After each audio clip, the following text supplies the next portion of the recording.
Halo adik-adik semua, Assalamualaikum. Kembali lagi di Rumah Belajar BEM UI bersama aku, Kak Maulida pada pelajaran IPA kelas 5 SD.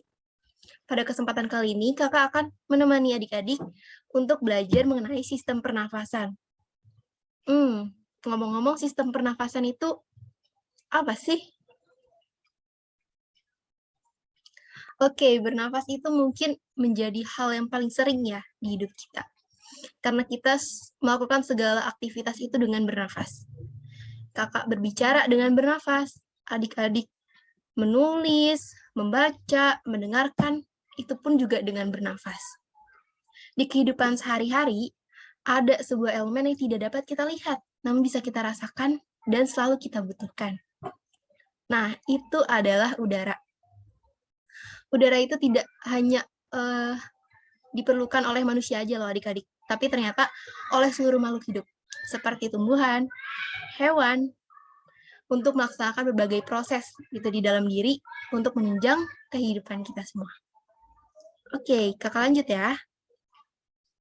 Nah, ini dia, bernafas itu adalah sebuah proses menghirup oksigen dan melepaskan karbon dioksida. Oke, kakak kasih kesempatan 5 detik kepada adik-adik untuk bernafas. Tarik nafas, buang nafas. Tarik lagi, buang lagi. Nah, sesingkat itu ya, dan secepat itu. Tapi ternyata prosesnya itu tidak sesimpel itu ya, tidak sesimpel yang adik-adik pikir gitu. Nah, oleh karena itu kita rasanya kurang lengkap gitu ya, kalau misalnya kita nafas mulu, tapi kita nggak tahu bernafas itu apa. Oke, kita lanjut ya. Sebelum itu, kakak mau kasih tahu kepada adik-adik alat dan sistem pernafasan pada hewan. Nah, yang pertama ini ada cacing. Ih, geli gak sih sama cacing? Aku sih jujur ya, aku geli sama cacing. Tapi kita harus belajar dong ya. Seluruh makhluk hidup di dunia ini kita harus tahu. Gitu. Nah, cacing bernafas itu menggunakan kulit. Loh, beda ya sama kita. Kalau kita kan hidung, cacing kulit. Nah, kulit cacing ini selalu basah dan berlendir untuk memudahkan penyerapan oksigen dari udara. Di bawah permukaan kulit cacingnya tipis itu, nih, ini kulit cacing ya. Ini ada pembuluh kapilernya, terdapat pembuluh udara. Nah, saat udara masuk melalui kulit, oksigen itu diikat oleh darah. Nah, jadinya oksigen yang diikat oleh hemoglobin diedarkan ke seluruh tubuh. Nah, zat sisa pembakaran berupa karbon dioksida dan uap air dikeluarkan dari tubuh juga melalui permukaan kulit. Oke, kita lanjut ya. Nah, ini pada serangga. Ini serangga apa ya? Nah, alat pernapasan pada serangga adalah trakea, yaitu sistem tabung yang memiliki banyak percabangan di dalam tubuh. Nah, percabangan trakea ini disebut trakeola. Trakea ini mengedarkan oksigen langsung ke semua sel tubuh dan organ, serta menyerap karbon dioksida dari semua sel tubuh untuk dibuang. Nah, udara yang di sini tuh masuk ke dalam trakea lewat pori-pori kecil gitu di permukaan tubuh serangga yang disebut spiracle. Nih, ini dia spiracle ya. Nah, selanjutnya udara itu beredar melalui pembuluh udara kecil. Nah, terus sel-sel tubuh itu mengambil oksigen langsung dari pembuluh udara kecil itu, dan akhirnya karbon dioksida dari sel akan mengalir ke trakeola lalu dibuang melalui lubang spirakel. Nah, ini dia nih. Spirakel, spirakel, spirakel. Oke, kita lanjut ya. Jadi, ingat-ingat aja ya adik-adik, kalau serangga itu bernafas lewat trakea, yaitu sistem tabung yang memiliki banyak percabangan di dalam tubuhnya. Nah, ini selanjutnya pada ikan. Nah, alat pernapasan pada ikan itu adalah insang. Nah, insang ini berbentuk sebagai lembaran tipis berwarna merah muda dan selalu dalam kondisi lembab. Kalau misalnya adik-adik makan ikan goreng, ikan bakar, itu tuh pasti kan di dekat mulutnya itu ada yang apa ya, bentuknya berlapis-lapis gitu. Nah, itu namanya insang ya adik-adik. Nah, insang itu terdapat tepat di belakang rongga mulut pada kedua sisi di kepala ikan. Nih, di sini. Biasanya insang itu dilindungi oleh selaput atau rangka yang disebut sebagai tutup insang atau operkulum. Ini dia ya, tutupnya. Oke, nah gimana sih mekanisme oksigen itu bisa masuk gitu di insang? Nah, jadi untuk memperoleh cukup oksigen, mulut dan ikan insang itu bekerja sama gitu sebagai gimana ya? Bentuknya itu seperti pompa isap air gitu. Jadi awalnya itu tutup insangnya itu menutup. Dan terus secara bersamaan mulutnya terbuka dan dinding mulutnya itu mengembang. Nah, saat itulah airnya itu terisap masuk. Nah, kalau misalnya mulutnya menyempit, kalau misalnya rongga mulutnya menyempit dan mulut menutup, nah secara bersamaan itu insang itu terbuka. Jadi kayak kebalikan ya adik-adik. Jadinya air keluar dari mulut dan melewati insang. Nah, pada saat itu oksigen dari dalam air terserap dan karbon dioksidanya itu terkeluarkan. Oke, kita lanjut ya. Nah, selanjutnya pada amfibi. Oke. Nah, katak ini termasuk hewan amfibi. Amfibi itu apa sih, adik-adik? Nah, amfibi itu adalah hewan yang hidup di darat dan di air. Bener banget. Saat masih berupa kecebong, katak hidup di dalam air dan bernafas menggunakan insang. Nah, pas waktu dia masih kecebong, itu dia nafasnya menggunakan insang. Nah, insangnya ini tuh ada di luar tubuhnya dan terdiri atas lembaran-lembaran kulit halus yang mengandung kapiler darah. Tapi setelah berumur 9 hari, kecebong bernafas menggunakan insang dalam. Nah, insang dalam ini akan menyusut gitu ya, seiring mulai berfungsinya paru-paru dan katak pun tumbuh menjadi katak dewasa. Nah, katak dewasa ini nafasnya itu menggunakan paru-paru dan permukaan kulit gitu. Nah, ini dia nih gambar kecebong dengan katak dewasa. Nah, dalam paru-parunya itu terdapat banyak gelembung udara yang kecil, berselaput, dan penuh dengan kapiler darah. Nah, dalam gelembung udara itu, oksigen itu diserap gitu ya, dan karbon dioksidanya itu dikeluarkan. Jadi di gelembung udara itu terjadi pernafasan. Nah, selain dengan paru-paru, katak juga bernafas melalui kulit. Nah, permukaan kulit katak itu selalu basah agar memudahkan penyerapan oksigen dari udara. Oke. Oh iya, ingat lagi yang tadi bernafas menggunakan kulit adalah cacing. Nah, ini ada pada reptil ya. Nah, reptil ini bernafas menggunakan paru-paru. Oke, ini reptil apa nih ya? Ini reptil ular. Nah, udara itu masuk ke hidung, terus ke batang tenggorokan, dan ke paru-paru. Paru-paru reptil itu letaknya ada di rongga dada dan dilindungi oleh tulang rusuk. Jadi reptil itu juga punya tulang rusuk ya adik-adik.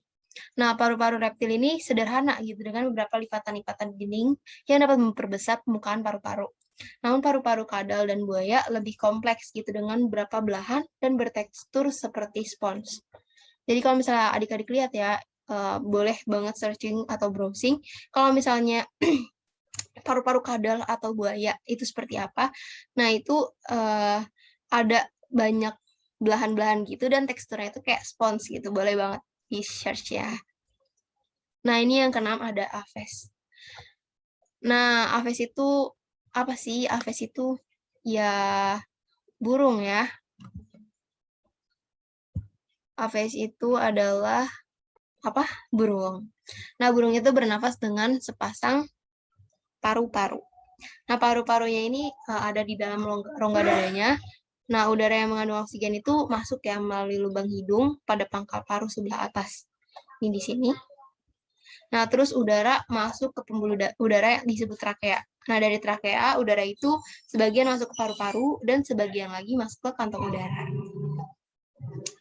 Oke, kita lanjut ya. Nah, yang ketujuh ada pada mamalia. Mamalia itu adalah hewan yang menyusui anaknya. Nah, ada dua jenis mamalia ya, yaitu ada mamalia darat dan mamalia air. Nah, mamalia darat itu ada kambing, sapi, kerbau, kuda, dan lain sebagainya. Kalau mamalia air, ada paus, duyung, lumba-lumba.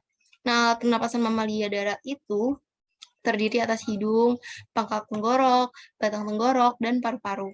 Perhatikan gambar organ ini nih, organ yang ini nih. Oke. Ini ya dari hidung, terus ke trakea, terus ke paru-paru. Nah, di paru-paru ini juga ada bronchioles, ada arteri vena. Oke, kita lanjut ya. Nah, ini ada sistem pernafasan manusia. Nah, manusia bernafas untuk memasukkan udara ke dalam tubuh. Nah, udaranya itu mengandung oksigen. Oksigen ini dibutuhkan untuk mendapatkan energi dari makanan. Nah, energi itu menggerakkan semua proses kehidupan yang sangat penting pada tubuh. Organ pernapasan manusia terdiri atas hidung, faring, laring, trakea, bronkus, bronkiolus, dan paru-paru atau alveolus. Nah, ini dia nih, boleh banget adik-adik tuh inget ya, ada hidung, faring, laring, trakea, bronkus, bronkiolus, dan alveolus. Kak, aku masih sering ketuker nih antara faring sama laring.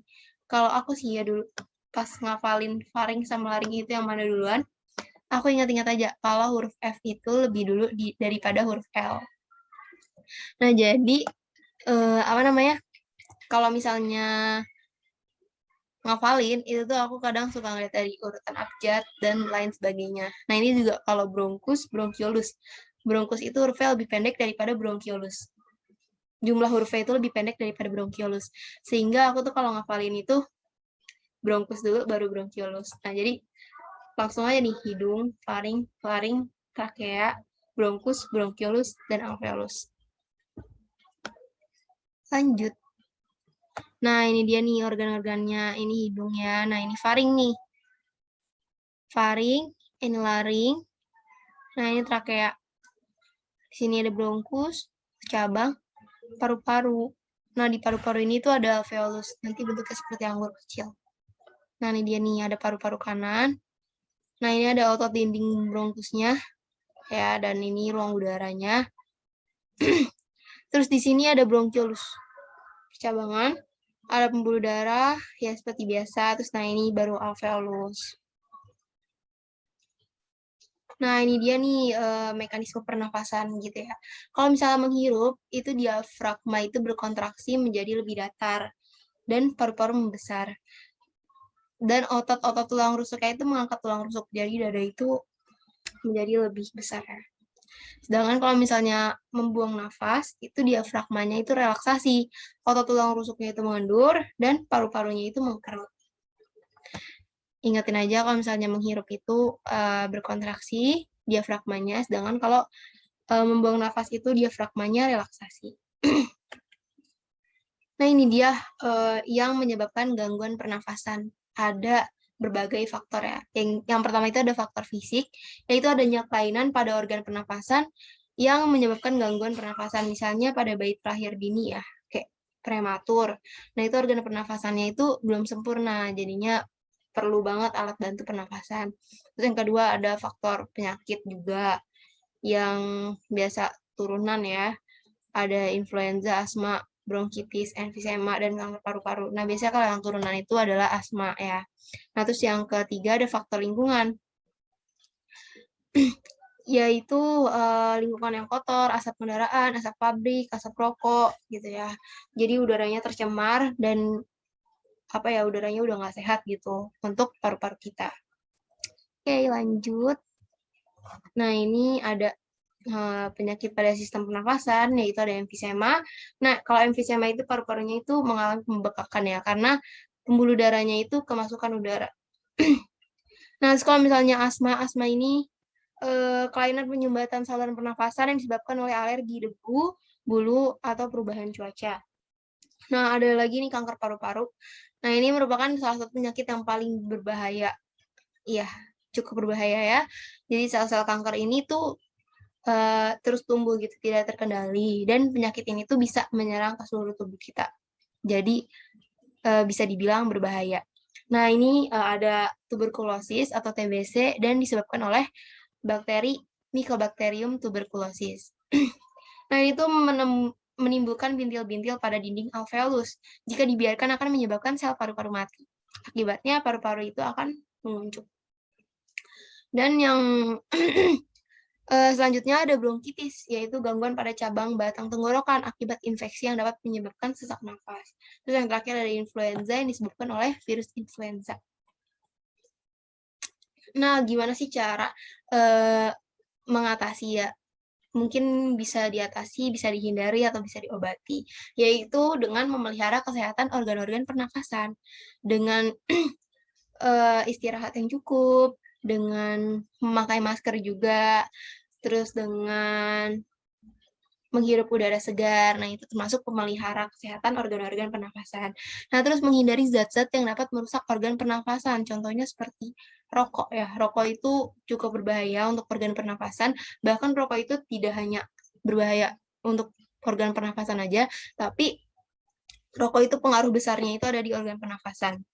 Ya, seperti kalian yang lihat di iklan-iklan rokok, itu tuh suka ada rokok dapat menyebabkan ini. Nah, itu. Nah, ini ada juga merawat organ pernafasan, yaitu seperti membersihkan hidung ya, terus juga memeriksa kesehatan secara teratur ke dokter. Nah, terus yang terakhir ada menjaga kesehatan lingkungan sekitar. Supaya udaranya itu tidak tercemar gitu ya. Oke. Nah, mungkin itu tadi slide terakhir dari aku. Terima kasih banyak pada adik-adik yang sudah menonton, yang sudah menyimak. Mohon maaf apabila ada kesalahan penulisan atau pengucapan dari aku. Semoga kalian tetap sehat dan tetap semangat.